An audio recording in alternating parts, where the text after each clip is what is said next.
Yeah, so hello everyone, Hitesh here. Today we're gonna talk about the movie Aquaman. Without wasting time, चलिए आते हैं इस कहानी की मेन स्टोरी लाइन की तरफ। ये कहानी शुरू होती है 1985 में, जहाँ पर हमें दिखाया जाता है एमनेस्टी बे का एक लाइट हाउस, जहाँ पर एक लाइट हाउस कीपर भी होता है। मगर एक रात काफी तेज तूफान आने की वजह से वहाँ पर उसकी खिड़कियां काफी जोर जोर से हिल रही थी। उस लाइट हाउस कीपर का नाम होता है टॉम कैरी, और जब वो नीचे आकर चेक करता है तो उसे चट्टानों पर एक लड़की बेहोश पड़ी मिलती है। वो उसे अपने घर ले आता है, मगर जब उस लड़की को होश आता है तो वो उसी के ऊपर पलटवार कर देती है। वो उसे समझाता है और वो उसे कहता है कि मैंने तुम्हारी जान बचाई है, मगर तभी हम देखते हैं कि उस लड़की के पेट पर एक बहुत ही बड़ा घाव होता है, जिसकी वजह से वो अपने आप को संभाल नहीं पाती और वहीं पर गिर जाती है। अगले दिन जब उसकी नींद खुलती है तो उसे पता चलता है कि वो जो आदमी जो उसे इस घर में लेकर आया, उसने उसकी मलहम पट्टी की। उसे बड़ी भूख लग रही होती है तो वो पास ही पड़े फिश टैंक में से एक फिश निकालकर खाने लगती है, मगर तभी वहां पर टॉम आ जाता है और वो कहता है कि ये खाने की चीज नहीं, ये लो, ये चाय, इसे पियो, इससे तुम्हें आराम मिलेगा। टॉम बताता है कि वो एक लाइट हाउस कीपर है जो कि यहाँ पर काफी समय से जॉब कर रहा है। तब वहाँ पर वो लड़की बताती है कि मेरा नाम है अटलाना, मैं क्वीन ऑफ एटलांटिस हूँ। मेरे पीछे कुछ गुंडे पड़े थे, इसीलिए मैं भागकर उनसे अपने आप का बचाव कर रही थी। और देखते ही देखते दोनों की दूरियां करीबियों में बदल जाती है और एक टाइम ऐसा आता है जब वो दोनों आपस में एक दूसरे से शादी कर लेते हैं और तभी उनका एक बच्चा भी होता है जिसका नाम वो रखते हैं आर्थर कैरी। उनकी लाइफ काफी खुशहाली में बीत रही थी, ना कोई दुख ना कोई दर्द। एटलाना अपने बेटे आर्थर को एटलांटिस की कहानियां भी सुनाया करती थी, मगर एक दिन वहां पर कुछ गुंडे आकर उनके घर पर हमला कर देते हैं। मगर एटलाना भी कुछ कम नहीं थी, वो अपने भाले की मदद से उन सभी का सामना करती है और एक एक को वहां से पछाड़कर हरा देती है। और उसके बाद में तीनों वापस से यूनाइट होते हैं, तीनों आपस में बातचीत करने लगते हैं। तब एटलाना बताती है आज ये सिर्फ 4 थे, मगर फ्यूचर में पूरी फौज भी आ सकती है, इसलिए मेरा यहाँ पर रुकना ठीक नहीं। मुझे अपने देश यानी कि एटलांटिस वापस जाना ही पड़ेगा, मगर मैं एक दिन जरूर आऊंगी जब सुबह का सूरज निकलेगा। टॉम को हालांकि इस बात से काफी दुख होता है, मगर वो उसकी बात से एग्री करता है और फाइनली उसे जाने की इजाजत दे देता है। और वहीं से एटलाना अपने देश अटलांटिस पहुंच जाती है और इसी के साथ में समय बढ़ता जाता है और आर्थर पूरे 5 साल का हो जाता है। एक बार वो अपनी स्कूल ट्रिप के साथ में एक एक्वेरियम को देखने जाता है और तभी वहां पर कुछ बच्चे उसे बुली करने लगते हैं। बच्चों को वहां पर शैतानी करता देख वहां पर एक शार्क मछली आ जाती है और वो जोर जोर से अपने एक्वेरियम के कांच को धक्का मारती है। एक बार तो उस कांच में क्रैक भी आ जाती है और सभी लोग वहां से डरकर भागने लगते हैं। लेकिन उसी मोमेंट पर इस कहानी का एक बहुत ही शानदार लेजेंडरी सीन हमें दिखाया जाता है, जहां पर आर्थर अपने एक ही हाथ से उस पूरी इतनी बड़ी शार्क मछली को कंट्रोल कर लेता है। ऐसा लगता है मानो उस मछली ने उसकी बात मान ली हो, और ये देखकर सभी बच्चे शॉक हो जाते हैं और उन्हें लगता है कि ये बच्चा कोई आम बच्चा नहीं, इसके अंदर काफी असीम ताकतें हैं। इसके बाद कहानी प्रेजेंट में आती है, जहां पर हमें दिखाई जाती है एक रशियन सबमरीन, और तभी उसमें कुछ पायरेट्स यानी कि समुद्री लुटेरे घुस जाते हैं और वहां पर मौजूद सभी सैनिकों को अपनी गोलियों का शिकार बना लेते हैं। और वहीं पर एंट्री होती है हमारे हीरो की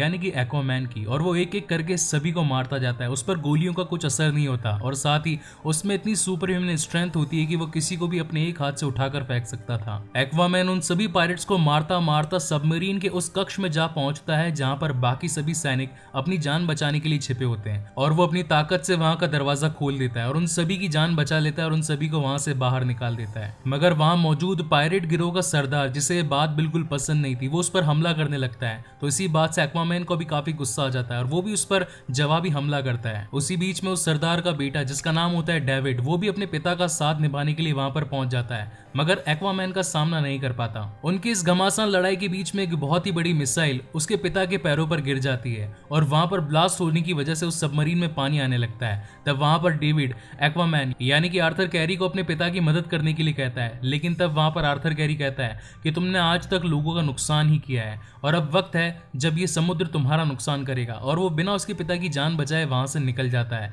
वहां पर डेविड अपने पिता की जान बचाने के लिए काफी कोशिश करता है, अपनी पूरी ताकत लगा देता है, मगर वो उस मिसाइल को टच से मस नहीं कर पाता।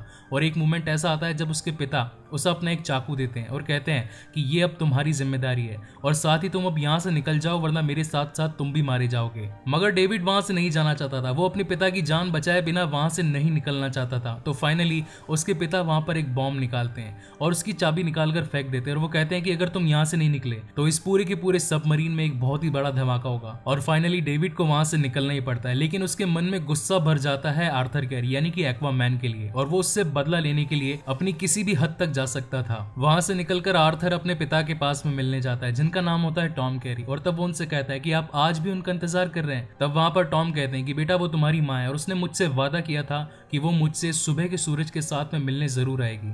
और उसके बाद में वो दोनों बातें करते करते एक बार में पहुंच जाते हैं, जहां पर थोड़ी बहुत कॉमेडी भी होती है। वहां पर आर्थर अपने फ्रेंड्स के साथ में थोड़ी बहुत पिक्स भी क्लिक करवाता है और वहां से निकल जाता है। वहीं पर सीन शिफ्ट होता है अंटार्कटिक ओशन पर, जहां पर हमें दिखाए जाते हैं इस कहानी के दो मेन कैरेक्टर, जिसमें से एक का नाम होता है ऑर्म और दूसरे का नाम होता है नेरियस। ये दोनों ही अपने अपने किंगडम के राजा होते हैं और वो आपस में एक मीटिंग करते हैं। वहां पर ऑर्म ये बताता है कि इंसान जो कि हमसे ऊपर रहते हैं जमीन पर, उन्होंने हमारे ऊपर अत्याचार करने शुरू कर दिए हैं, पानी में जहरीली गैस डाल देते हैं, नशीले पदार्थ डाल देते हैं और यहाँ पर इतनी गंदगी मचा रखी है कि जिनसे हमारी मछलियां मर रही है। और नेरियस से कहता है कि अगर हमने उनके ऊपर अत्याचार करने शुरू नहीं किए तब एक टाइम ऐसा आएगा जब हमारी पूरी प्रजाति ही नष्ट हो जाएगी। तब वहां पर नेरियस जो कि ज़ेबल किंगडम से होता है कि तुम अकेले ही जंग का आगाज नहीं कर सकते, इसके लिए तुम्हें 4 किंगडम्स की परमिशन होने की जरूरत है। और तब हमें पता चलता है कि यहाँ पर टोटल 7 किंगडम्स मौजूद हैं, जिनमें शामिल है kingdom of the Atlantis, kingdom of the Xebel, kingdom of the trench, kingdom of the fisherman, kingdom of the Bryan,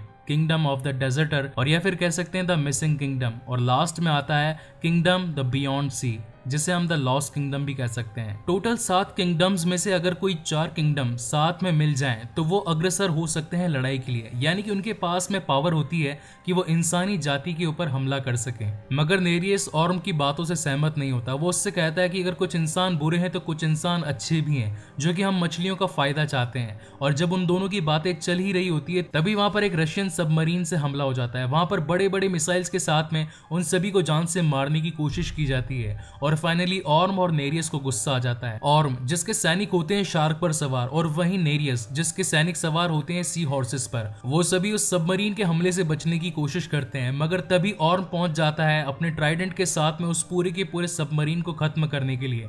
और फाइनली एक ऐसा मोमेंट आता है जब सबमरीन पानी में गिर जाती है और इस हादसे को देखने के बाद में नेरियस का शक अब यकीन में बदल जाता है और वो फाइनली ऑर्म के साथ में मिल जाता है और अपनी टीम को उसे सौंपने का वादा कर देता है। और वो कहता है कि आज से तुम्हारी जंग मेरी जंग भी होगी। उसी रात ऑर्म के कुछ सैनिक मिलकर पहुंचते हैं डेविड के पास में और उससे कुछ सोने की अशर्फियां देते हैं और उसका शुक्रिया अदा करते हैं, क्योंकि वो जो सबमरीन जिसका हमला हुआ था उन दोनों के दोनों किंगडम्स पर, वो एक साजिश थी ऑर्म की। मगर उसके बदले में डेविड वो पैसा लेने से मना कर देता है और वो कहता है कि मुझे तुम्ही में से किसी की तलाश है जिसका नाम है एक्वामैन। उसने मेरे पिता को मारा है और मैं अब उसे जिंदा नहीं रहने दूंगा। आर्थर अपने पिता के साथ में घर जा ही रहा होता है, लेकिन तभी वो देखता है कि समुद्र की लहरें काफी ऊंची ऊंची उठ रही है और एक मोमेंट ऐसा आता है जब समुद्र की लहरें काफी बड़ा रूप ले लेती है और वो उन्हीं के ऊपर आकर गिरने लगती है। उसकी वजह से वहां पर आसपास मौजूद सभी झोंपड़े, सभी घर उड़ जाते हैं, सभी टूट जाते हैं और साथ ही जिस कार के अंदर आर्थर और उसके पिता टॉम बैठे होते हैं वो कार भी पानी के अंदर गिर जाती है। लेकिन आर्थर अपनी शक्तियों के साथ में अपने पिता को बचाने की कोशिश करता है, मगर पानी की लहरें इतनी तेज होती है कि वो अपने पिता तक पहुंच भी नहीं पाता।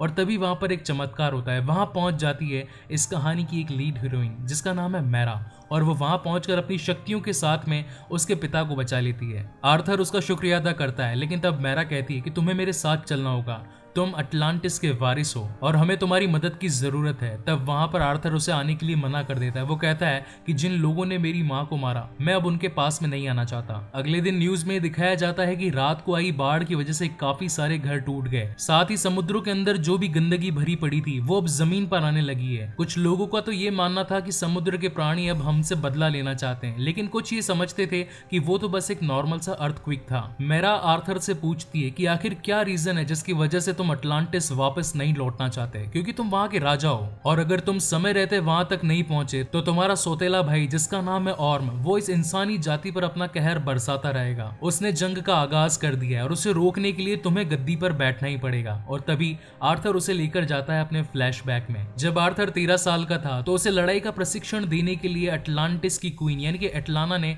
अपने एक खास सैनिक को भेजा था जिसका नाम होता है वेल्को। वो उसे रोज लड़ने की नई नई कलाएं सिखाता, उसके अंदर युद्ध कौशल भरने के लिए उससे तैयार करता है। तब आर्थर वेल्को से पूछता है कि आखिर वो मोमेंट कब आएगा जब तुम मुझे अपनी माँ से मिलवाओगे। तब वेल्को बताता है कि जिस मोमेंट पर तुम अपने आप को तैयार कर लोगे, एक योद्धा बन जाओगे, तब मैं तुम्हें तुम्हारी माँ से मिलवाने के लिए जरूर लेकर जाऊंगा। वेल्को उसे पानी में छलांग लगाने के लिए कहता है और कहता है कि अब तुम्हें तैरना सीखना होगा। तब वहां पर आर्थर कहता है कि मुझे तो तैरना आता है, मुझे तैरना सीखने की कोई भी जरूरत नहीं है। तब वहां पर वेल्को कहता है कि उसे तैरना नहीं कहते और वो आर्थर के साथ एक ऊंचाई से पानी में कूद जाता है और वो पानी के तले तक पहुंच जाते हैं और वो आपस में एक दूसरे से बात करने लगते हैं। उस मोमेंट तक आर्थर को पता ही नहीं था कि वो पानी के अंदर बात भी कर सकता है। तब वेल्को बताता है कि एक एटलांटियन होने के साथ साथ हमें काफी सारी शक्तियां भी मिलती है। हम पानी में बात कर सकते हैं, हमारे अंदर भरपूर शक्ति होती है, हम काफी तेज गति से पानी में तैर सकते हैं और इसी के साथ अगर पानी में अंधेरा हो तो हमारी आंखें पानी में रोशनी देने का काम करती है। और वहां से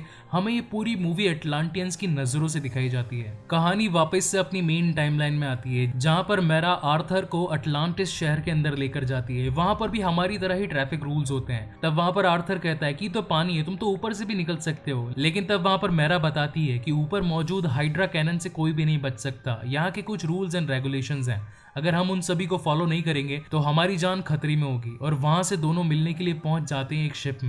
तब आर्थर पूछता है कि आखिर बाकी सभी लोग पानी में क्यों नहीं सांस ले सकते। तब वहां पर वेल्को बताता है कि सिर्फ शाही खून ही जमीन और पानी पर सांस ले सकता है, बाकी और किसी में भी ये ताकत नहीं। आर्थर कहता है कि मुझे यहाँ पर बुलाने का क्या रीजन है। तब वहां पर वेल्को आर्थर को कहता है कि हमारी इस जगह पर पॉलिटिक्स शुरू हो चुकी है। यहाँ का राजा जिसका नाम है ऑर्म, उसने नीरियस के साथ में समझौता कर लिया है और वो दोनों मिलकर बाकी और 2 किंगडम्स को अपने साथ में मिलाने वाले हैं। और अगर उन चारों की एकजुटता हुई तो इस पूरी दुनिया को कहर से कोई भी नहीं बचा सकता। लेकिन उसके लिए भी मेरे पास में एक शॉर्टकट है। अगर तुम इस ट्राइडेंट को ढूंढ लो जिसके अंदर काफी सारी ताकतें हैं तो तुम बिना किसी सवाल जवाब के समुद्र के राजा कहला दिए जाओगे। तब वहां पर आर्थर कहता है कि मेरे पास में ऑलरेडी एक है जो कि मेरी माँ ने मुझे दिया था। तब वहां पर वेल्को बताता है कि वो नहीं, ये ट्राइडेंट है किंग एटलन का। आज से हजारों साल पहले एक राजा हुआ करते थे जिनका नाम था किंग एटलन और साथ ही उनके साथ में उनके 7 साथी भी थे।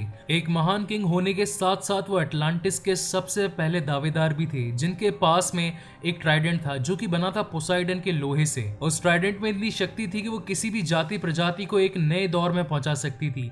आज से हजारों साल पहले अटलांटिस काफी हरा भरा था। वो एक तकनीकी दौर हुआ करता था जहां पर लोग काफी उन्नत थे और साथ ही बहुत खुश भी, मगर आगे बढ़ने की चाहत ने उन्हें अंधा कर दिया। और एक बार जब वो अपने एक एक्सपेरिमेंट कर रहे थे, वो एक्सपेरिमेंट पूरी तरीके से खराब हो गया और जिस ताकत को वो पाना चाहते थे उस ताकत ने उनका विनाश कर दिया। वो पूरा का पूरा अटलांटिस शहर पानी के नीचे दब गया। उस पानी का बहाव इतना तेज था कि हजारों साल पहले पूरी दुनिया उस पानी में समा गई जिसके अंदर उनके 6 साथी भी थे और साथ ही उन सभी का किंगडम भी उसमें समा गया। मगर समय आगे चलता गया और जिस विनाश की वजह से हम सब खत्म हुए थे उस विनाश ने हमें पानी में सांस लेने का एक नया चमत्कार दिया।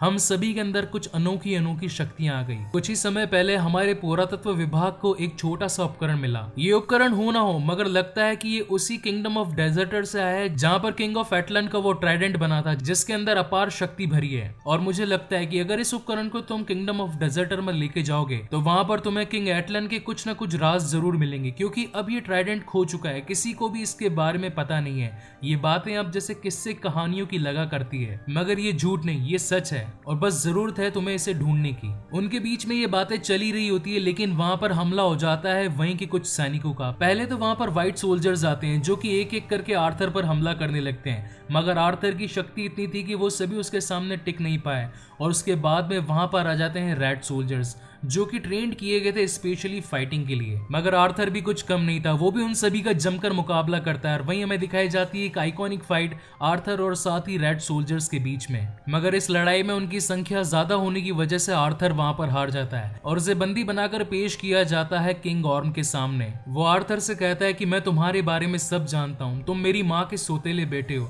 और मैंने तुम्हारे काफी किस्से कहानियां सुनी कि तुम जमीन पर लोगों की मदद करते हो, मगर यहाँ तुम कुछ भी नहीं कर पाए, तुम हमारी लोगों से हार गए, तो मेरा सामना क्या करोगे। तब वहां पर आर्थर को उसकी बातों से गुस्सा आ जाता है और वो कहता है कि बस एक बार मेरे हाथ खोल दे और फिर देख मैं तेरा क्या बैंड बजाता हूँ। ये बात सुनकर ऑर्म उसकी चुनौती को स्वीकार कर लेता है और वो उसे कहता है कि हम यहाँ नहीं लड़ेंगे, हम अखाड़े में लड़ेंगे, और उसके बाद में एक अखाड़ा तैयार किया जाता है। वहीं दूसरी ओर मैरा ऑर्म से बात कर रही होती है और वो उसे समझाती है कि आखिर तुम इंसानों के पीछे क्यों पड़े हो, तुम क्यों उन्हें नुकसान पहुंचाना चाहते हो, और ये तुम्हारा भाई है आर्थर जो कि अपनी माँ से काफी टाइम पहले ही बिछड़ चुका था, उसके पास में प्यार की कमी है, तुम क्यों आखिर उससे लड़ना चाहते हो, वो तुम्हारे सामने नहीं जीत पाएगा। तब वहां पर ऑर्म कहता है कि तुम मेरी रानी बनने वाली हो, और वो उसे एक ब्रेसलेट गिफ्ट में देता है, और वो ये भी बताता है कि अगर मैं यहाँ का राजा बन गया तो मैं तुम्हें यहाँ की रानी बनाकर रखूंगा, तुम्हारे ऊपर किसी भी खतरे को आने नहीं दूंगा, मैं इस राजगद्दी का असली वारिस हूँ और मैं अपना हक पाकर ही रहूंगा। और ये कहकर वो वहां से लड़ाई की ओर निकल जाता है और अपने लोगों के सामने अपना बखान करना शुरू कर देता है। वो कहता है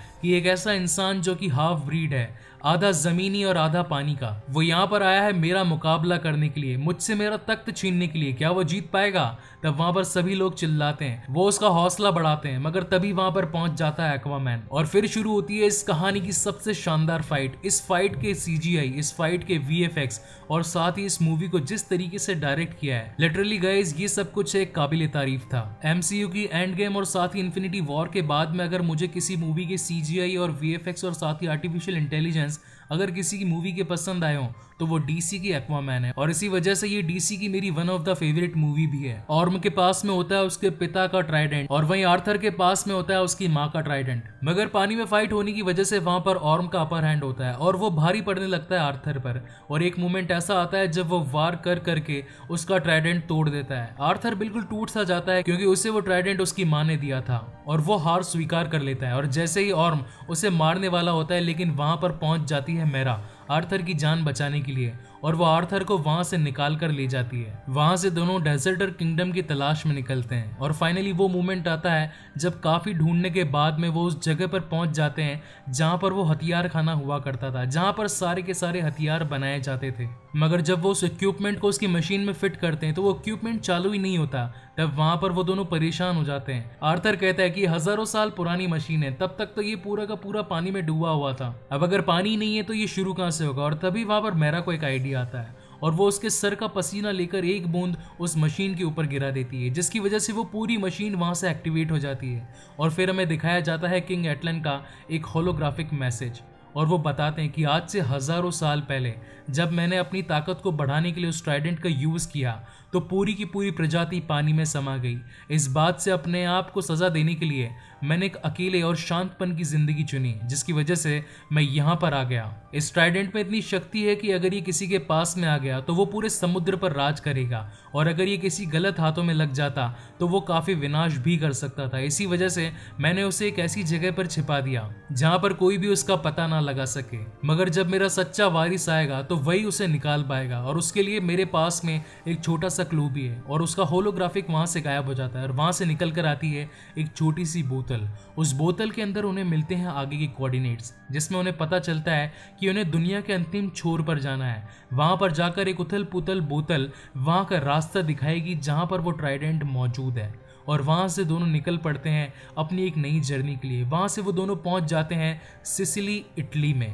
इटली जो कि एक बहुत ही शानदार सिटी होती है, रंग बिरंगा शहर जहां पर है काफी सारी खुशियां, और साथ ही हमें वहां पर दिखाई जाती है एक न्यू लव स्टोरी जो कि क्रिएट हो रही होती है आर्थर कैरी और साथ ही मैरा के बीच में। वहीं दूसरी ओर ऑर्म और साथ ही नेरियस मिलकर पहुंच जाते हैं किंगडम ऑफ फिशरमैन में, जहां पर फिशरमैन उनके सामने होता है और ऑर्म उसे अपनी टीम में शामिल होने के लिए कहता है, मगर उसकी टीम में शामिल होने से फिशरमैन मना कर देता है। इस बात से ऑर्म काफी गुस्सा हो जाता है और वो अपने ट्राइडेंट से उसकी जान ले लेता है। अब जब वहां का राजा ही नहीं रहता तो वहां की उसकी बेटी जो कि अब प्रिंसेस बनने वाली है, वो उसे एक हुक्म देता है, तुम्हारी फौज को तैयार करो ताकि वो मेरे साथ में किंगडम ऑफ ब्राइन में जा सके, क्योंकि हमें ब्राइन को भी अपनी ओर मिलाना है। वहीं ऑर्म के कुछ सैनिक पहुंच जाते हैं डेविड के पास में और उसे अपना साथ देने के लिए कुछ अच्छे इक्विपमेंट्स देते हैं। वो डेविड को बताते हैं कि ये इक्विपमेंट्स हमारी आने वाली सेना के लिए बनाए गए थे, मगर मुझे लगता है कि तुम्हें इसकी ज्यादा जरूरत है। उन इक्विपमेंट्स के साथ में डेविड अब अपना बदला पूरा करना चाहता था, इसीलिए वो उसे बिल्कुल अपने तरीके से बनाता है। उस पूरी ड्रेस को ब्लैक कर देता है, उसके अंदर काफी सारे ब्लास्टर्स जोड़ देता है और साथ ही उसे नाम देता है ब्लैक मैंटा। वहीं इटली में हमें दिखाया जाता है कि आर्थर और साथ ही मैरा को उस बोतल से पता लग चुका था उस लोकेशन का जहां पर वो ट्राइडेंट मौजूद है, मगर उसी मोमेंट पर वहां पहुंच जाता है ब्लैक मैंटा काफी सारे रेड सोल्जर्स के साथ में और हमला करने लगता है आर्थर पर। आर्थर मैरा का बचाव करने की कोशिश करता है, लेकिन जब वो ब्लास्ट उसके हाथ पर पड़ता है तो उसके हाथ जल जाते हैं। तब उसे पता चलता है कि ये कोई आम हथियार नहीं, ये वो हथियार हैं जो कि अटलांटिस से आए हुए हैं। और फिर शुरू होता है इस कहानी का सबसे बड़ा दूसरा आइकॉनिक सीन, जहां पर सारे के सारे रेड सोल्जर्स पीछे पड़े होते हैं मैरा के, और साथ ही आर्थर को जान से मारना चाहता था ब्लैक मैंटा, क्योंकि आर्थर ने उसके पिता की जान नहीं बचाई थी और उसका बदला लेने के लिए आर्थर उसे बहुत मारता है। और एक मोमेंट ऐसा आता है जब ब्लैक मैंटा अपनी पूरी ब्लास्टर्स के साथ में उस पर शूट करने की कोशिश करता है, लेकिन वहां मौजूद कुछ चैन के गुंबद को पकड़कर एक्वामैन उसके मुंह पर मारता है, जिसकी वजह से उसका ब्लास्टर उसके मुंह पर ही फट जाता है और वो उस चट्टान से नीचे गिर जाता है। वहीं से मौका पाकर मैरा और आर्थर उसकी नजरों से बचकर वहां से निकल जाते हैं और उसी डायरेक्शन में जाने लगते हैं जहां पर किंग ऑफ एटलन का ट्राइडेंट छुपा था। मगर रास्ते में जाते जाते उन पर कुछ अजीब ही जीव हमला कर देते हैं। तब उन्हें पता चलता है कि ये रास्ता जाता है किंगडम ऑफ ट्रेंच की ओर। ट्रेंच जहाँ के जानवर काफी ज्यादा खूंखार है, वो इतनी गहराई में रहते हैं कि वो रोशनी का सामना नहीं कर सकते थे, इसीलिए वहां पर आर्थर अपना दिमाग का यूज करते हुए वहां पर कुछ रोशनियां अपने साथ में ले लेता है और जैसे जैसे वो उनके पीछे पड़ने लगते हैं वो उस रोशनी का यूज करते हुए उन सभी को हराने लगता है। लेकिन जब उनकी तादाद काफी ज्यादा बढ़ जाती तो उनके पास में पानी के अंदर जंप करने के अलावा और कोई रास्ता नहीं होता और इसी के साथ में मैरा और आर्थर उस रोशनी के साथ में पानी में कूद जाते हैं। और तब हमें दिखाया जाता है कि वो ट्रेंच के जीव 5 या 10 नहीं, हजारों लाखों की तादाद में थे उनके पीछे। वहां से आर्थर और मैरा अपनी जान को बचाकर भागने लगते हैं, मगर ट्रेंच के जीव उन दोनों के पीछे पड़ जाते हैं। वहीं दूर आर्थर को एक पोर्टल खुलता नजर आता है जहां पर काफी ज्यादा रोशनी होती है, ऐसा लगता है मानो जैसे कि पानी के अंदर कोई बवंडर हो। और तब मैरा और आर्थर उस पोर्टल के अंदर घुस जाते हैं और तब वो पहुंच जाते हैं एक ऐसी दुनिया में जो कि होता है द लॉस्ट किंगडम, यानी कि बियॉन्ड द सी। और वहीं पर आर्थर की मुलाकात होती है अपनी माँ से। वो जब अपनी माँ को अपनी आंखों के सामने देखता है तो वो एकदम शॉक हो जाता है। वो अपनी माँ को अपने गले से लगा लेता है। तब वो उससे पूछता है आखिर आप जिंदा कैसे बची, क्योंकि जब मुझे वेल्को ने बताया कि आपको ट्रेंच के हवाले कर दिया गया था, उन लोगों ने आपकी बलि दे दी थी, तो मुझे लगा कि अब आप इस दुनिया में नहीं है, मगर आप तो जिंदा है। तब वहां पर उसकी माँ एटलाना उसे बताती है कि जब मैं तुम्हें छोड़कर एटलांटिस वापस गई थी तब मेरा रिश्ता एटलांटिस के ही एक राजा जिसका नाम था ऑर्बेस, उसके साथ में तय कर दिया गया। फिर हम दोनों का एक बेटा पैदा हुआ जिसका नाम रखा गया ऑर्म। हमने काफी वक्त साथ गुजारा, लेकिन ऑर्बेस को ये पता चल चुका था कि धरती पर मेरी एक औलाद और है जिसका नाम है आर्थर कैरी। और जब उन्हें इस बात का पता चला तो उन्होंने मुझे सजा देने के लिए ट्रेंच को बलि चढ़ा दिया। मुझे उन जीवों के पास में ले जाया गया, लेकिन मुझे भी वहां पर वही पोर्टल दिखाई दिया जिससे तुम आज यहाँ पर आए हो, और उस पोर्टल की मदद से मैं इस लॉस्ट किंगडम में आप पहुंची। तो आर्थर कहता है कि मेरे पिता टॉम आपका काफी समय से इंतजार कर रहे थे, आप वापस क्यों नहीं आई। तब वहां पर एटलाना बताती है कि मैंने वापस आने की काफी कोशिश की, मगर जिस पोर्टल से तुम यहाँ पर आए हो उस पोर्टल से वापस जाना मुश्किल था, और अगर ये चीज मुमकिन हो सकती है तो वो सिर्फ एक चीज से, जिसका नाम है द ट्राइडेंट ऑफ एटलन। अगर वो तुम्हारे पास होगा तो तुम्हारे पास में काफी सारी जादुई शक्तियां होगी जिससे कि तुम मुझे यहाँ से निकाल सकते हो, और उसका रास्ता इस झरने के पीछे है। और आर्थर तैयार हो जाता है उस झरने के पीछे जाने के लिए, और जब वो वहां पर पहुंचता है तो उसका सामना होता है कैरेथिन से। वो उसे मारने लगता है, पीटने लगता है, उठा उठा कर पटकने लगता है। तब वहां पर आर्थर अपने हाथ से उसे रोक देता है और उससे कहता है कि मैं यहाँ पर लड़ने नहीं आया, मैं सिर्फ अपनी माँ को यहाँ से बचाने के लिए आया हूँ। तब वहां पर कैरेथिन कहता है कि क्या तुम मुझसे बात कर सकते हो, ये काम सिर्फ और सिर्फ किंग एटलन ही किया कर सकते थे, और आज मैं यहाँ पर हूँ उनके ट्राइडेंट को बचाने के लिए। काफी सारे सूरमाओं ने ट्राई किया, काफी सारे दमदार लोगों ने ट्राई किया मुझसे उस ट्राइडेंट को चुराने का, लेकिन आज तक कोई भी कामयाब नहीं हुआ, मगर तुम ही ऐसे पहले शख्स हो जिसने आकर मुझसे बात की है। मैं तुम्हें एक मौका जरूर दूंगी। मगर उनसे ये ट्राइडेंट लेना इतना आसान नहीं। उनके हाथ की ग्रिप इतनी मजबूत है कि आज तक कोई भी उनके हाथों से इस ट्राइडेंट को खींच नहीं पाया। अब क्योंकि आर्थर एक एटलांटियन था और उसके मन में जुनून था कि उसे अपनी माँ को और साथ ही इस पूरे एटलांटिस और इंसानी जाति को बचाना था, तो वो अपने एक ही हाथ से उस ट्राइडेंट को खींच लेता है। ट्राइडेंट की सारी शक्तियां और उसके साथ में इस समुद्र में जितने भी जीव होते हैं वो सभी के माइंड से कनेक्ट हो जाता है। उसके पास में ये पावर आ जाती है कि अब वो इस पानी में किसी भी जीव से अपनी कनेक्टिविटी बिठा सकता था। और फिर दिखाया जाता है इस कहानी का एक और शानदार सीन जहां पर एक्वामैन अपने पूरे कॉस्ट्यूम के साथ में अपनी माँ के सामने आता है और वो तैयार होता होता है अब इस जंग को जीतने के लिए, वो तैयार होता है अब अपनी राज गद्दी पर अपना हक जताने के लिए। वहीं दूसरी ओर kingdom of Atlantis, kingdom of Xebel और साथ ही किंगडम ऑफ फिशरमैन तीनों मिलकर पहुंचते हैं किंगडम ऑफ ब्राइन के राजा के पास में। वो उससे बात करते हैं, उससे कहते हैं कि तुम हमारे साथ मिल जाओ और अगर हम चारों साथ हो गए तो हम इंसानी जाति के ऊपर अपना कहर बरसा सकते हैं, क्योंकि उन्होंने आज तक हम लोगों के ऊपर सिर्फ और सिर्फ अपना हक जताया है। अगर हम साथ मिल गए तो वो हमारा कुछ भी नहीं बिगाड़ पाएंगे। लेकिन तब वहां पर ब्रायन उसकी बातों को सुनकर मना कर देता है और जैसे ही ब्रायन उसे मना करता है तो ऑर्म को बहुत ही ज्यादा गुस्सा आ जाता है। वो उसे गालियां देता है और वो उसे जान से मार देने की धमकी देता है और वो जैसे ही अपना ट्राइडेंट उसे मारने के लिए आगे बढ़ाता है, इस बात से ब्रायन को काफी ज्यादा गुस्सा आ जाता है और वो अपनी पूरी की पूरी फौज को बुला लेता है और फिर शुरू होती है किंगडम ऑफ ब्रायन और साथ ही बाकी 3 किंगडम्स के बीच में एक जबरदस्त फाइट।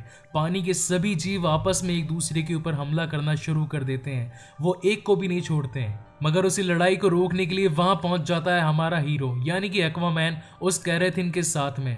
कैरेथिन का साइज इतना बड़ा होता है कि वो समुद्र को फाड़कर लावा में से निकलता है और वो एक एक करके बाकी सभी तीनों किंगडम्स पर भारी पड़ने लगता है। उसका जज्बा, उसका जुनून देखकर बाकी सभी किंगडम्स पीछे हट जाते हैं और तभी किंगडम ऑफ जेबल का किंग, जिसका नाम होता है नेरियस, जो कि मैरा का पिता भी होता है, वो कहता है कि जिसके पास में ट्राइडेंट है जीत भी उसी की होगी, राज गद्दी भी उसी की होगी, इसलिए हमें उसका हुक्म मानना ही होगा और अगर वो चाहता है कि ये जंग यहीं रुक जाए तो हमें इस जंग को यहीं पर रोक देना चाहिए। मगर ऑर्म उसके खिलाफ होता है और वो उसे अगेन चुनौती देता है। वो कहता है कि लास्ट टाइम तो तुम हार गए थे, क्या तुम इस बार भी हारना चाहते हो? तब मेरा आर्थर के पास में आती है और उससे कहती है कि जब तक पानी में लड़ाई होगी हमेशा ऑर्म तुमसे जीतेगा। अगर तुम उससे जीतना चाहते हो तो उसे जमीनी सरफेस पे ले आओ जहां पर तुम उस पर भारी पड़ोगे। वहां से आर्थर और ऑर्म पहुंच जाते हैं पानी की सतह पर मौजूद एक सबमरीन के ऊपर और फिर शुरू होती है दोनों के बीच में एक बहुत ही शानदार फाइट। और जब पूरी मूवी ही मेरी फेवरेट है तो इस लड़ाई के बारे में मैं आपसे क्या ही बोलूं। दोनों की सुपर ह्यूमन स्ट्रेंथ और साथ ही दोनों की सुपर फास्टनेस एक दूसरे के ऊपर भारी पड़ने लगती है। मगर एक्वामैन भी कुछ कम नहीं था, वो भी अपने दाव पेच उसके सामने रखता है। तब वहां पर ऑर्म कहता है कि हार मान जाओ आर्थर, तुम मुझसे नहीं जीत सकते। और फिर दिखाया जाता है आर्थर का वो मास्टर मूव जिसे कि सिखाया होता है वैल्को ने उसे उसके बचपन में।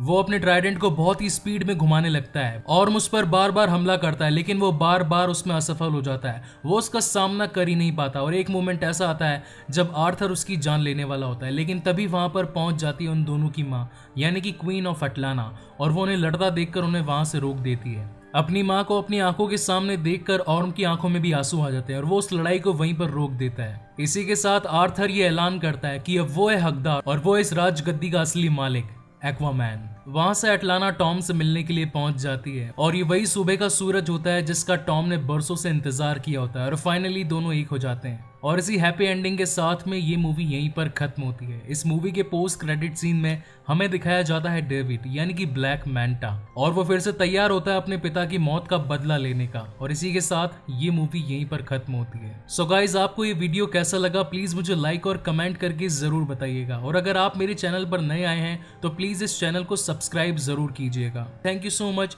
For watching this video. मिलते हैं अगली वीडियो में।